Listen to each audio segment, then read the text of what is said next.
గెత్సెమనే వనములో తండ్రి అని పిలుచుకున్నాడు. ఎందుకు?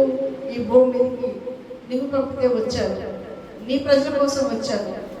కానీ నేను కళ్ళు మూసుకుంటే నా కళ్ళ ముందు గొప్ప శ్రమల పాత్ర కనబడుతుంది. ఈ కళ్ళు మూసుకుంటే ఈ పాత్ర, ఇందులో ఎన్ని శ్రమలు వెదులుతున్నాయి, చేపలాగా వెదులుతున్నాయి. ఈ శ్రమను నేను మోయగలను, నేను తట్టుకోగలను. నీ చిత్తం నెరవేర్చే శక్తి సామర్థ్యం నాకున్నదా? నీ మాట తగ్గించేవాడినా, నీ మాట ఫెయిల్ చేస్తానా? నేను భయంగా ఉంది అన్నట్టుగా, తండ్రి నీ చిత్తమైతే ఈ గిన్నె నా యొద్ద నుండి తొలగించుము అంటే ఈ బాధ, ఈ శ్రమ ఒకవేళ ఇప్పటి వరకు వచ్చాను, ఈ చివరిలో మరి ఏమవుతుందో అని వెంటనే మళ్ళా వద్దు వద్దు వద్దు వద్దయ్యా, నువ్వు ఇష్టపడి ఈ శ్రమను నాకు అనుమతించవు. మన జీవితంలో శ్రమలు వచ్చినప్పుడు అవి దేవునికి తెలియకుండా రావని గ్రహించండి.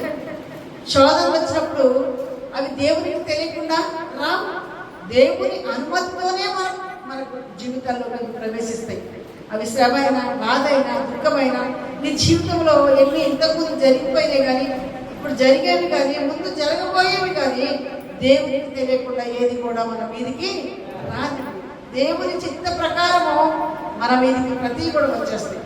కాబట్టి మనకు జరుగుతున్న ప్రధాన్ని బట్టి దేవుని మీద సనగొద్దు, గురువద్దు, ఏమి అనవద్దు. కానీ దేవ నీ చిత్తము అయితే దీన్ని ఎదుర్కొనే శక్తి దయచేయి ఆయన. నిన్ను సంతోషపెట్టాలి. నేను ఓడిపోతే నీకు అవమానం కలిగింది కనుక నన్ను గెలిపించని ప్రార్థన చేయాలి. హల్లెలూయా. ఎవరిని నిందించద్దు, ఎవరిని అవమానించద్దు, ఎవరి జోలికి వెళ్ళదు. దయచేసి నిగ్రహించుకోవాలి, ప్రతిదాన్ని నిగ్రహించుకోవాలి.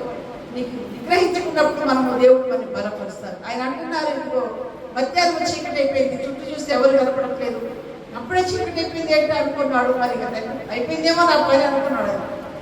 నా దేవా నా దేవా నా దేవా బాగా, నా దేవా నా దేవా నన్నెందుకు చేయలేదు. ఈ ప్రవచన వాక్యం ఇది కొత్తగా ప్రభు పలికిన వాక్యం కాదు. కానీ మీరు కీర్తనల గ్రంథాలకు వెళ్తే అక్కడ ఒక మాట ఉంటుంది చూడండి. 22వ కీర్తన 22వ కీర్తనలో